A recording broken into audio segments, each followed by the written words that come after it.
বাক্যমূলক গুরু বাক্য, জ্ঞানমূলক গুরু মূর্তি। হরিব আসার বেলাও গুরু, আবার যাইবার কালেও গুরু।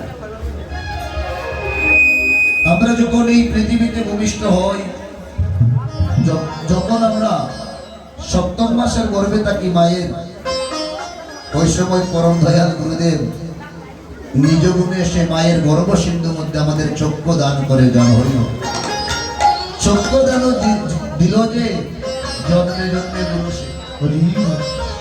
ওই সময় গুরুদেবকে আমরা বলি, গুরুদেব এই দুর্গন্ধময় অন্ধকার কারাগার থেকে আমাদেরকে মুক্ত করুন।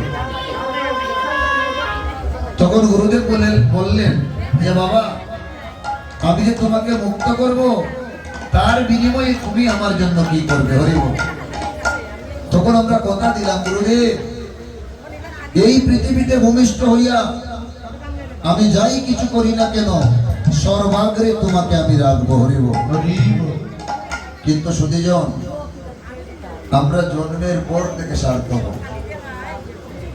দেখবেন একটা নবজাতক সন্তান যখন জন্ম নিয়ে মায়ের স্তনদুগ্ধ প্রাণ করে, একটা স্তন প্রাণ করে আরেকটা স্তন হাত দিয়ে ধরে রাখে, যাতে অন্য কেউ এসে সেবা না করতে পারে। হরিব নবজাতক সন্তান জন্ম নেওয়ার পর একটা চাদর দিয়ে ওই সন্তানটাকে ঘুরে রাখা হয়। মহাজনের ভাষায় বললো, ওই চাদরটাই হচ্ছে জগতের মায়ার চাদর। হরিব ওই চাদরের সঙ্গে জগতের মায়া এসে আমাদেরকে আঁকড়িয়ে ধরে রাখে। হরিব জন্মের পর থেকে স্বার্থপর হয়ে যাবে। সুধীজন, আমাদের কলিযুগে আয়ুর কোনো পরিমাণ নাই, নির্ণয় নাস্তি।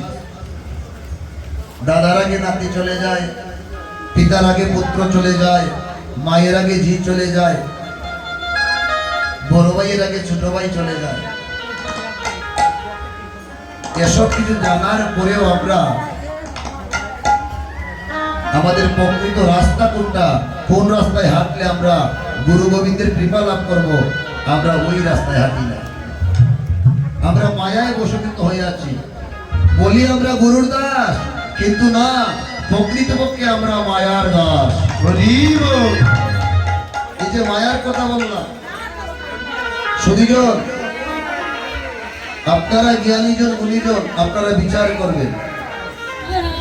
দেখুন আপনার আমার দেহের মধ্যে যে চৈতন্য শক্তি আছে, আমরা পরিশ্রমী কাজ করতে পারি, আমরা পরিশ্রমী কাজ করি, অর্থ উপার্জন করি,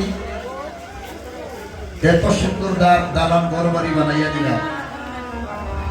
যেদিন আপনার আমার দেহ থেকে চৈতন্য শক্তি চলে যাবে, পরিশ্রমী কাজ করতে পারবেন না। যে সন্তানকে, যে স্ত্রীকে, যে পরিবারের লোককে সুখে রাখার জন্য সারা জীবন অক্লান্ত পরিশ্রম করে দালান ঘর বাড়ি বানাইয়া দিলেন, আপনার যখন চৈতন্য শক্তি চলে যাবে, ওই সময় যদি একটি বারের জন্য বলে, না বাবা আপনি কি আগের মতো চলতে পারছেন, খাইতে পারছেন, মনে করবেন সংসার আপনাকে দূর দূর করে দাঁড়িয়ে দিচ্ছে। হরিব সুধীজন, এই সংসার শুধু নিতে জানে, দিতে জানে না।